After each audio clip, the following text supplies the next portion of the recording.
You have a 5% response rate on your cold email campaigns, and you consider yourself lucky to get those results. The truth is that 95% of the people who don't reply simply don't see your emails. You're mostly landing in the promotions or spam folders. The reality is that out of 1,000 emails sent, only a very small portion actually reaches your prospect's primary inbox. That means thousands of euros lost every month. That's why in this masterclass, I'll help you solve this problem. But who am I to teach you? My name is Louis Deslus, and I've done automated prospecting since 2017. Today, I've built an agency with over 12 experts. We've supported over 200 companies, generated thousands of meetings and millions in revenue.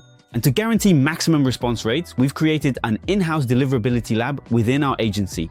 We run over 30,000 tests every month to test new methods for outsmarting Gmail and Outlook. And that's why I've prepared a masterclass that brings together everything we've learned, which is broken down into several parts. And of course, this video has chapters to help you go through it more efficiently. First, we'll see exactly what you're losing by not landing in the main inbox by ending up in spam.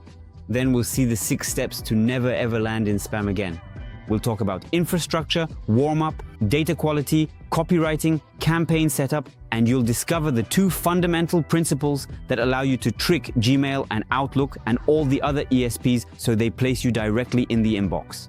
And of course, all this advice is applicable whether you send 100 emails a month or 10,000 emails a month. And if you want a written, complete, and regularly updated version of this masterclass, my colleague Reza Mokdad has put together a complete playbook on deliverability for you. You'll find the link directly in the description of this video. Now, let's talk money. Having poor deliverability isn't just about a few emails landing in spam, it's hundreds of meetings you won't get and therefore thousands of euros in revenue. So let's now look at the consequences of poor deliverability. Let's imagine you're prospecting 1,000 people a month. Only 400 emails arrive in the primary inbox and 600 land in spam. Let's imagine that out of those 600 emails, you have a 5% response rate.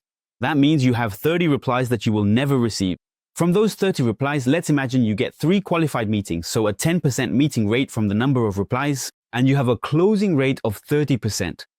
Then you're losing 1 client per month. Let's imagine your average deal size is $20,000, then that's a loss of $240,000 per year. That's only if you prospect 1,000 people a month. Imagine 5,000, the loss is $1,200,000. That's why you need to watch deliverability. But it's not your fault it's complicated. It's just that there has been a major evolution in recent months and years. Before, prospecting was rare. Nobody automated their prospecting a few years ago. Even 2 or 3 years ago, it was quite rare. So Gmail, Outlook, what we call ESPs, were more tolerant. But in recent years, with the democratization of prospecting automation, mailboxes have become saturated. And with this saturation come several problems. There have been a lot of scams and people have had enough. You should know that Gmail and Outlook try to protect their users. And so anything that's dangerous or spammy, they block it. And that's why it's much harder to get into the inbox today than it was 2 years ago. So to conclude this part before moving on to the practical side, how to avoid ending up in spam, what we can conclude is that ESPs want you to appear human. That's their reaction. They want humans to talk to humans for their users to take no risks when reading your emails. That's why throughout this video, these 2 principles of security and human behavior will remain present. In the configuration of your infrastructure, in the warm-up of your infrastructure, in the quality of your data, in the writing of your prospecting messages, in the configuration of your campaigns, and even in the analysis of your data. And we're going to start right away with the infrastructure part. It's the foundation of good deliverability. How can we talk about infrastructure without mentioning the most common mistake made by most sales teams? It's prospecting directly with their sales email address. The consequences can be dramatic if we do that. Why? Because let's imagine you started prospecting 50 people a day automatically with your email address. You're going to have unusual behavior. Gmail and Outlook will see that suddenly you've gone from a few emails a day to about 50, which might even be identical. And so that's not natural behavior. And we come back to the basic principle of appearing natural. And so you'll increasingly alert the ESPs and you'll increasingly end up in spam. And it's an endless loop. So you're going to damage the reputation of your email address, but not only that, but also that of your domain. So you'll affect the deliverability of your colleagues. What are the consequences? Simple. You'll blacklist your domain and all your communications, internal or external with partners and clients, will become more complicated because you'll end up in spam more often. And recovering a domain's reputation is very complicated. Also, even if you respect the quotas and prospect step by step with your own domain, you're not safe from one of your campaigns creating bad buzz, causing people to manually mark you as spam, 1, 2, 3, a few dozen, and you've destroyed your domain's reputation. So that's why you never prospect with your professional email or with your company's domain. That's why in this video, I'm going to teach you the fundamentals of creating an infrastructure dedicated to prospecting, meaning dedicated domains and email addresses.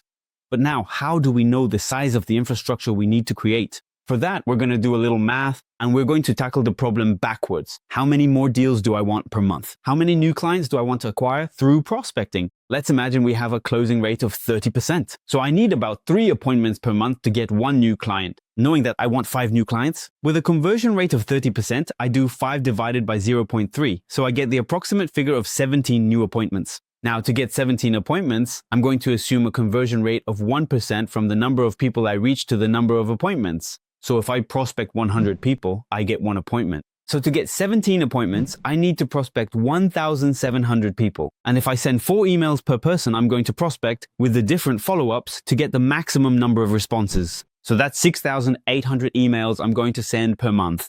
Knowing there are about 20 business days per month for prospecting, I'll divide 6,800 by 20. I get 340 emails per day that I'll have to send with my infrastructure. We'll look at the sending limits a bit later, but it will range from 20 to 35. Let's say we stay conservative and send just 20 emails a day. So I take 340 emails to send divided by 20. So I get the number of 17 email addresses to create. It's very important, we'll always take a buffer to have a safety margin of 25%. So from 17 email addresses, we go to 21 email addresses to configure.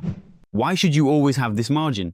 It's to have backup email addresses if some of them go down or have a drop in deliverability. Also, if we have peaks in activity where we need to prospect more, or if we simply want to test new approaches and our infrastructure is limited.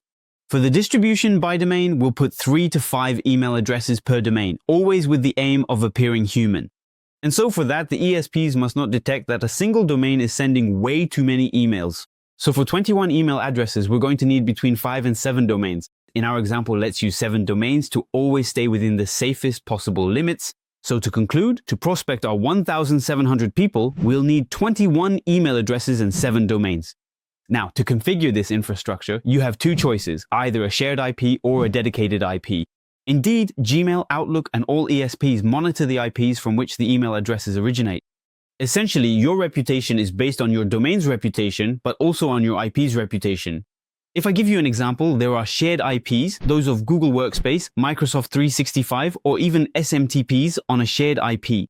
To put it simply, all users of these IPs share the risks and the rewards, which allows you to benefit from the IP's history and reputation to land in the primary inbox. We say the IP is warm. It's much simpler than a dedicated IP because a dedicated IP, as the name suggests, is exclusively yours. So it's up to you to warm it up over time. And since the email volume on these IPs is much lower and depends on you, and you'll only be doing prospecting, they are very sensitive. So with the slightest deliverability error, you can destroy this IP. Plus, it's more expensive to set up. It takes longer to set up, and it takes longer to warm up because you don't just have to warm up your domain, and we'll see that in the next chapter. You'll also have to warm up your IP. And on top of that, it's very sensitive. With the slightest mistake, you can burn your entire infrastructure. That's why I'm going to recommend the shared IP, not the dedicated IP, which is really only for experts. If you want to learn more about these shared and dedicated IPs, I'll refer you to the written playbook by Reza Mokhadam, which details all of this precisely. And the link is below this video. Now that we've chosen between a dedicated IP and a shared IP, and probably a shared IP, we have a choice between Google Workspace, Microsoft 365, so Outlook emails, or SMTP, or a mix of everything. And that depends on your TAM, your total addressable market, so it depends on who you're going to target, simply put. Before choosing your infrastructure, we're going to analyze our addressable market. To do this, you'll take a sample of email addresses you have, a rather exhaustive one from your addressable market, and you'll run it through tools like NeverBounce or ZeroBounce. And they will give you the MX, the DNS of the email addresses you've targeted to find out if they are Google Workspace, Outlook emails, or SMTP. Let's take an example. In your sample, you have 65% Google Workspace, 25% Microsoft 365, and 10% others. And so thanks to this percentage, you'll be able to diversify your infrastructure. So you'll be able to take the right number of the 21 email addresses you need to set up, which are Google Workspace, about 65%, 25% Microsoft 365 or Outlook, and you can add 10% SMTP. Now that we know the size of our infrastructure, the percentage, and the distribution of our infrastructure, how do we set it up? And here, there are two paths. The first path is to do it yourself by hand. Here, you'll have to buy domain names on Porkbun, Namecheap, create your admin accounts, Google Workspace, Microsoft 365, etc. Configure your DNS, DKIM, DMARC, SPF, and do it manually. You'll find tutorials on the Lemlist blog. The advantage is that you control 100% of the value chain, the assets, etc. The downside is, if you've never done it, it can take time. You might do it wrong, set it up incorrectly, and that will hurt your deliverability plus the consequences I explained. It's not a fun task, it's tedious. You have to repeat the tasks by hand, and it's also more expensive than the solutions I'm going to present. An email address costs about $7, while the second solution I'll show you will cost less than half as much. I'm not going to talk about dedicated IPs or dedicated SMTP servers. It comes back to what I said just before. It's quite complex and it's reserved for experts. If you're interested, I'll refer you to the playbook again. I'll talk to you about the turnkey solution instead. Today, tools let you buy domain names directly. They do the setup for all the DNS and everything you need. You can directly buy email addresses, Gmail, Google Workspaces, Outlook, Microsoft 365, and even SMTPs all in the same place. And they do all the setup, and on top of that, for half the official price of these email addresses. The best part is, with these tools, you can buy infrastructures that sync directly with your prospecting tools. For example, in Lemlist, you can buy infrastructures directly. If you want to use an external tool, I recommend Mailpool, which has responsive support and integrates with your best tools, including Lemlist.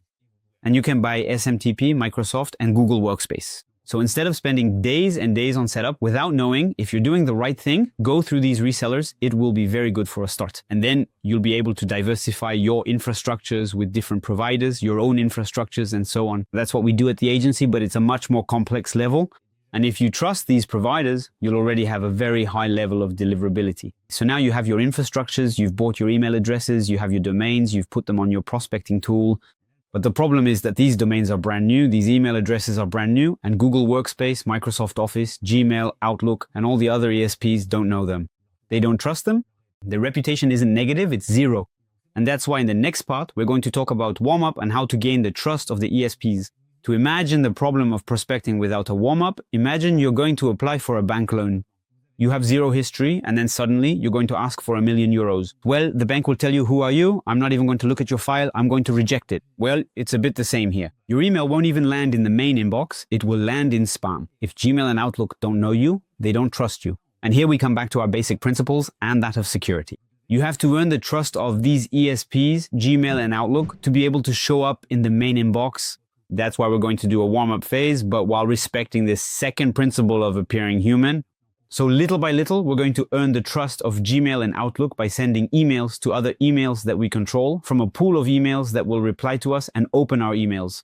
And we'll do the same with other emails from that same pool. We'll exchange fake conversations and always with human patterns. And this first phase must last a minimum of 2 to 3 weeks, and it's mandatory. And it's even recommended to activate it only 2, 3, or 4 days after setting up these infrastructures to give the DNS of our infrastructures time to propagate correctly. Without going into too much detail, there are 2 types of warm-up. The community-based, like Lem1 for example, which is based on a peer-to-peer network. Your inbox is sent to other users on the network, and everyone opens each other's emails and replies. The advantage is it's simple to set up. The tools manage quotas for you and integrate into your prospecting tools like Lem1. The downside is that you're dependent on the email pool. And that's why these tools are increasingly segmenting the pools. And as soon as an email is degraded, it no longer drags down the others, because otherwise it will drag them down with it. So they have whitelist and blacklist networks to maintain the quality of the pool. The second type is the seed list based, like Folderly, for example. They maintain a network of email addresses that warm up your own addresses. It's not users warming each other up. They're responsible for the email pool that lets your emails be warmed up. It's often much more expensive, but it's also often higher quality. My recommendation is that if you have a domain that is very dear to you, that's important to you, that you want to recover, then put it on a seed list. To recover a domain, it's worth paying a little more. But if it's for prospecting on domains that you've purchased, use a community-based approach, and it will work just fine with tools like Lemlist. Now let's look at the exact quota, the schedule for doing a good email address warm-up. You're always going to do an email ramp-up, increasing it day after day. So for example, if I give you some quotas, the first week, you'll send between 3 and 10 emails for warm-up, and for prospecting, always 0. The second week, it will be more, around 10 to 20 warm-ups per day, still 0 for prospecting. The third week will reach 30 to 40 maximum, and still 0 prospecting emails.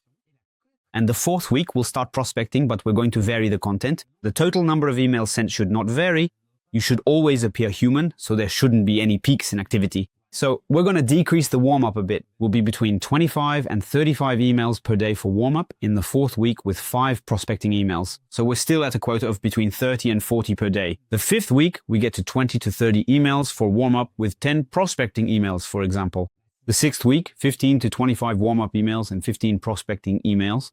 And for weeks 7 and beyond, we get into a routine where we'll send 10 to 15 warm-up emails and about 20 prospecting emails to be between 30 and 35 emails sent per day in total, including warm-up. So always remember to do this ramp-up and also think about your reply rate that you can set in your tools. When you're in the first phase, from the 1st week to the 3rd week, you can be around, for example, a 40% reply rate. And as soon as you introduce prospecting, you can increase this reply rate to counterbalance the fact that you'll have a lower reply rate in prospecting. You might want to increase the reply rate to 60% for the warm-up.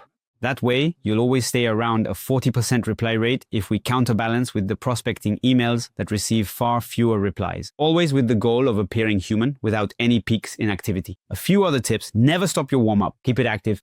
If one day you stop prospecting, increase your warm-up volumes again to always stay between 30 and 40 emails sent per day. Also think about warming up your buffer, the emails that serve as your reserve because the day you need them, you'll want them to be warm that very day. So those, you're going to keep them in warm-up permanently at 30 to 40 emails per day. And for everything related to monitoring, don't really trust the warm-up score. It's good, but it's within a controlled email pool. We'll look at the analysis and monitoring of deliverability in the last part of this video. Now that your domains are warm, that your email addresses have the trust of Gmail and Outlook, it would be a shame to prospect with poor quality data. And that's what we're going to see in this 3rd step on data quality. The quality of your data is often judged by the bounce rate. If I define it simply, it's the number of emails that don't arrive in your recipient's mailbox that bounce back. The calculation is quite simple. Email bounces divided by emails sent times 100. You sent 100 emails, 5 did not reach their destination, so you have a 5% bounce rate. There are several bounce types, like the hard bounce. The email doesn't exist, your syntax is incorrect. It could be an email that has been deleted, that no longer exists, impossible to deliver, period. There's the soft bounce. This is when your recipient's mailbox is full. The mail server is temporarily down. This problem is temporary. It has a smaller impact on deliverability than a hard bounce, which strongly impacts the trust that Gmail and Outlook have in you. And we have a 3rd one that's quite recent. It's the server bounce. And this one happens if you already have a declining reputation, your domain is on a blacklist and so on. Then at the entrance to the mailbox, Gmail or Outlook can deny you access. It's also a bounce, but it's linked to your reputation. You don't even go into the spam folder, you don't even reach the mailbox. But that's if your reputation is already damaged. Why do bounces kill the trust ESPs have in you and your deliverability? Because in real life, when prospecting, you know the person, have their email, and they may have given it to you themselves. And so in 98% of cases, you're sending an email to a person at an address that exists because you know that person. When Gmail and Outlook notice you often send emails to invalid addresses, they suspect you're mass prospecting and not acting like a real person. There are tolerance thresholds. Below 2%, you're safe because in real life, we do make syntax errors. Maybe Michelle, the accountant, gave you the wrong email. Yes, it happens. So below a 2% bounce rate, it's okay. But above that, be careful. Between 2 and 3%, we'll start to investigate to find out what's wrong. From 3 to 5%, we'll pay very close attention and prioritize these investigations. And beyond 5%, we stop prospecting, pause the campaign, and reprocess the data before prospecting again. When I talk about reprocessing, it's because we can detect bounces. There are plenty of tools that do this, like ICPs, Neverbounce, Scrooby, and Prospero. They will allow you to detect valid emails, invalid emails, but also catch-alls. These are domains that accept all email addresses. For example, we don't know if tomalmlist.com exists. If the server is configured as a catch-all, we won't be able to verify it. There are tools that can score this catch-all to know if we can use it or not. Tools like Scrooby will tell you if it's safe. If your TAM is limited, you have few people in your network, and you need to reach all of them, then take the risk of damaging your infrastructure to prospect these catch-alls. Only those verified by tools that can score them and that have high confidence scores. But if you have a large TAM, which lets you experiment, don't use catch-alls. Don't risk damaging your infrastructure.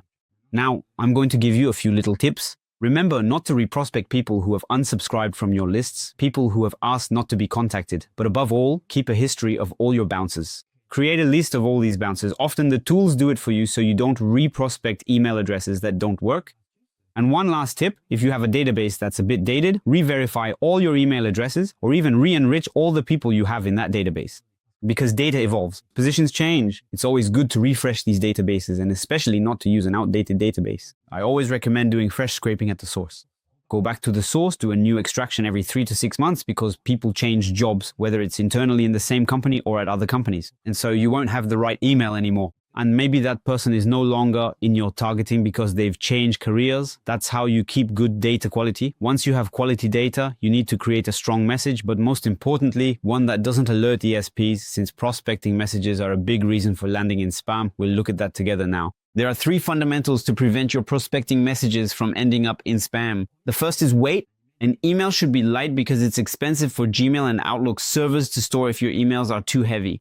It's less ecological, but that doesn't send you to spam, but also technically it's more difficult to deliver to the inbox due to network issues. The second, and it's very important, is security. As I've said before, ESPs protect their users. They want no risk of viruses, no risk of hacking, and no risk of scams. And the last pillar is once again to appear human. Each email must be unique. There must be no recognition patterns. It should look like a one-to-one conversation. So if you pass these 3 filters, then you'll land in the main inbox and not in spam. So in practical terms, what does that mean? For the first rule, regarding weight, no images, no attachments, not even in the signature. We don't use images. It's plain text, even without HTML. So forget all the GIFs, personalized emails, and so on. If you want to end up in spam, okay, go for it. You'll have a great personalized email with a personalized image. But it's better to have an email that gets opened without a personalized image than an email that ends up in spam and is never opened with a personalized image. I think you'll make your choice quickly. And if I give you a tip for the signature, you can just sign with your first and last name and add your specialty. And you can also adapt your signature to the target audience you're aiming for in the campaign. If you're targeting logistics carriers, when it's just one of your verticals, you can put logistics transport specialist. The second rule to follow is that we never include links. None. Why? First, it's a recognition pattern. If the same link lands in several emails when each email is different, then you'll be recognized. So forget the links, your website and all that, we don't care. The goal of an email in prospecting isn't to get clicks, it's to get replies, to start conversations. And if you really have to send an email, then only send it in the second message. Send a first email to see if they want that link. And in the follow-up, you'll send the email with the link. Why? Because at least you've passed the anti-spam filters once and you've gained a little bit of trust with your recipient's mailbox. But if you can avoid it, avoid it. Because beyond being a recognition pattern, links are also a risk for hacking, for viruses, and there are many accounts that will block your email. So having a link can even cause you to bounce. The third rule is to watch out for spam words. Anything related to money, sex, and drugs, we avoid. So words like free, price, promotions, discounts, exceptional, all superlatives, we're going to avoid them. The fourth rule is a bit more complex. It's the spin task, which can also be called spinning in the world of SEO. It's the act of creating a variation of each word, each sentence, each paragraph. This is roughly what a prospecting message with a spin task looks like. It allows us to create thousands of different combinations in a single email to get past these filters and have truly different patterns. We can also use artificial intelligence to personalize some of the sentences in your message. But for everything that isn't 100% personalized, we're going to add a spin task. And even in the signature, for example, your phone number, you can separate the numbers with periods, sometimes with dashes, sometimes with no separation at all. And all of this will be managed dynamically in a spin task. Some prospecting tools offer to create the spin task for you, but you can also do it with artificial intelligence. Just remember to carefully proofread all the word combinations because errors can slip in, like a word that doesn't agree with the next one. So now we have unique emails with no links, no images that seem human and above all, not dangerous for the end users of ESPs. So you'll get past the anti-spam barrier because you have a good infrastructure, emails and domain names that are trusted, good data and good copywriting. Now you'll have to send these emails and often we do it a bit too fast, a bit too quickly and we make mistakes and we'll ruin all the work we did beforehand. That's why there's a final step to properly set up your campaigns to land in the inbox. Campaign setup is filled with a lot of false beliefs. So I invite you to share this video with everyone who makes these mistakes because what I'm sharing with you isn't just intuition. It comes from tests on thousands and thousands of sends that have determined that these are the best practices for landing in the main inbox and not in spam. The first thing is to remove the HTML, the beautiful email structures and so on. No. Why? Because HTML is heavy. So we come back to my previous advice. And on the other hand, it can introduce vulnerabilities and hacking. And so it's risky in the eyes of ESPs. So often in your sending tools, either it's removed by default or you have an option to remove it. The second piece of advice, and this is the one you should send to your colleagues, and you can share the video with this timestamp today, is that you should not track clicks and opens. You must ban this practice. I know it reassures you and so on. If I want to, tomorrow I can get 90% open and click rates because I know there are specific accounts, often large accounts from big companies that have very high performance protection systems, and they will block many of my emails and will open them automatically and click on the links automatically. And so this data is false because even today on iOS, your emails are opened automatically. So you end up with data that means nothing, that will just reassure your manager or your own ego. And on top of that, tracking clicks and opens makes you land in spam. Why? Because we have to slip in a small pixel. It's a piece of code that we're going to put in your copywriting. So we come back to the HTML that we have to remove all the code. We have to remove it. And on top of that, Gmail and Outlook see this piece of code. They know that you're tracking what your users are doing. And today they want to protect their users. They don't want strangers to be able to have behavioral data on their own users. And so it's written in black and white on Outlook. If you track your clicks and opens, they put you in spam. They don't even think about it. It's categorical. So stop doing that and you'll see your reply rates will increase. Because the number you should be tracking isn't the open rate or the click rate, it's your reply rate and your positive reply rate. And ultimately, the number of meetings you manage to generate and down the line, the number of sales it has created. Stop with your vanity metrics and ban this practice if you don't want to end up in spam. The second thing is the daily sending volume. We've already seen this in the warm-up step, and I refer you to that step. The best thing is to vary it. And it can go from 20 to 35 if we want very aggressive behavior and need a lot of results at the risk of degrading our infrastructure. What I recommend is to stay on the conservative side, 20-25 emails per day. And if you need to send a higher volume, buy more infrastructure. The timing and the sending intervals are often managed directly by the prospecting tools, but you should vary them. Don't always send every 20 minutes. Vary the intervals between sends. Don't always send with the same email addresses. Rotate your inboxes. But don't worry too much about all that. The best tools like Lemlist and others will manage it for you. And now for a mix of advice on copywriting and campaign setup, it's about the unsubscribe link. For example, in Europe, there's the GDPR, the regulation on personal data, that requires you to add this unsubscribe link, or at least to add a way to unsubscribe quickly, simply, and clearly. That's what the law says. So we can play with this law. You have to provide a simple way for an individual to stop receiving your emails. And so it's not necessarily an unsubscribe link, because if you put an unsubscribe link, we go back to the link problem I already mentioned in the copywriting section. It sends you to spam, and on top of that, it's an unsubscribe link. There, you're telling Gmail and Outlook, watch out, I'm doing mass prospecting. I'm giving people the opportunity to unsubscribe. You're basically saying that you're doing mass prospecting when the goal is to appear human. So remove that unsubscribe link, but instead you can put a sentence like PS from first name. I can be very persistent, so feel free to just tell me to stop and I'll remove you from my list. And of course, like all the content we've seen, we use spin tags on this sentence, we vary it. And so that will increase our response rate and therefore the trust that the ESPs will have in us. So there you have it. You have all the best practices from the infrastructure to the copy and finishing with your campaign setup. So it's time to move on to the last part. How do we know if we're landing in spam or not? How do we monitor our deliverability? How do we know if we're on the right track? That's what we're going to see right now in the last part. This analysis and monitoring part is essential because deliverability is a living thing.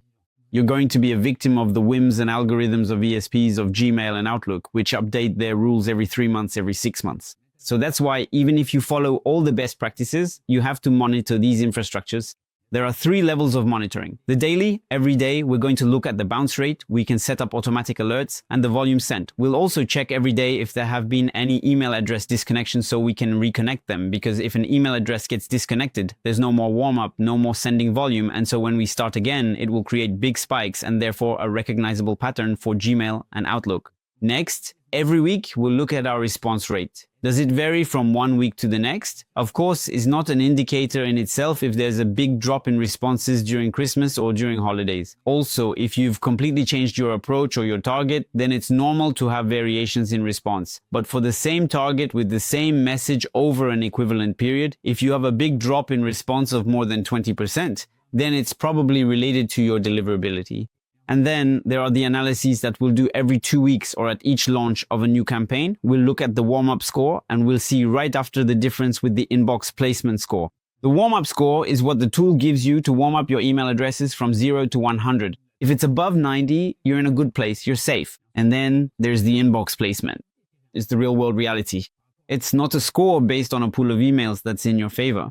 These are tests done on target emails, and it will really give you the number of emails that land in the primary inbox, in promotions, or in spam. The goal is to aim for over 80% inbox placement. Below that, we'll take precautions and we'll see which ones later. If you want tools dedicated to inbox placement, there's Glock apps and Foldery that I can recommend. And then more and more prospecting email sending tools will offer their own inbox placement tests within the tool. And that's great. It's much more practical and you can run it for every campaign, because inbox placement isn't just about the health of your email and your domain, it's also about your copywriting. So it's good to run it every time you do a new campaign with new copywriting under the real conditions of your sends, so without click tracking and so on. So now, how do we act? If we have a bounce rate that changes too much, well, we go back to the part where I talked about the bounce rate. We'll reanalyze our data with the tools I mentioned and relaunch a campaign once we've cleaned our file. If the reply rate drops drastically, even though we've sent to the same target, or if our inbox placement drops, we're going to try to diagnose where it's coming from to check if we followed everything I said earlier in this video. We're really going to make a checklist. Did I disable my HTML? Did I track my clicks? Yes or no? Did I track my opens? Yes or no? Do I have any spammy words? Is my infrastructure in good health? Am I not on any spam lists? Tools like Glock apps or Foldery will tell us if we're on a spam list, and so we'll adjust. If you check all the boxes, you followed everything, then it's coming from your infrastructure. So what are we going to do? We're going to isolate the mailboxes that are causing problems, the domains in general that are causing problems, because if one email's reputation degrades, the emails from the domain in general will all degrade. So for this pool of degraded emails, we're going to lower the sending volumes as much as possible. We'll increase the warm-up and we'll try to recover them. First, on a community basis, so with your integrated tools like Lemwarm for a period of 2 weeks. If that doesn't work, we can add a 2-week period with seed-based warm-up systems like Foldery. There are others, I'll let you look them up on the internet. And then you shouldn't persist. If your domain is burned, it's burned. You buy a new one, you reconfigure it, and you put it through warm-up again, and so on. An infrastructure is a living thing because it can be affected by human actions. Your copywriting might be a little too pushy. You forgot to include a way to unsubscribe from the lists. You're a bit too polarizing, and so people will also manually move you to spam. For even more actionable advice on how to repair an infrastructure with actual quotas to follow and steps to take, I invite you to check out the playbook, link in the description of this video, which is constantly updated, because this video is already quite long and I'm going to move on to the conclusion. If you followed all the steps I've given you, you'll understand that you need to respect 2 things. Appearing human, as if you were going to prospect someone one-to-one, and doing so at every stage of the prospecting process. So keep that in mind. The second thing is to not be a potential threat to the users of the ESPs, meaning the people you're targeting, your recipients. And this is reflected in all the steps I've detailed for you. Now, if you want to go further, I told you about the playbook that's available directly in the description, but also if you want to see exactly how in Lemlist, step by step with a screen share, we follow the deliverability steps and which specific buttons to click. I invite you to watch the videos from Maxime from the Lemlist team on the playlist appearing around me, which will explain everything about deliverability, how to set up a campaign in Lemlist so you never end up in spam, how to use spin tags directly in the tool and thus vary the content, and how to monitor your deliverability directly in the tool. And that's on the video playlist appearing around me. You will also find all of these videos in the description. I'll see you very soon. This was Louis Deslus, also known as the Big Mustache on LinkedIn.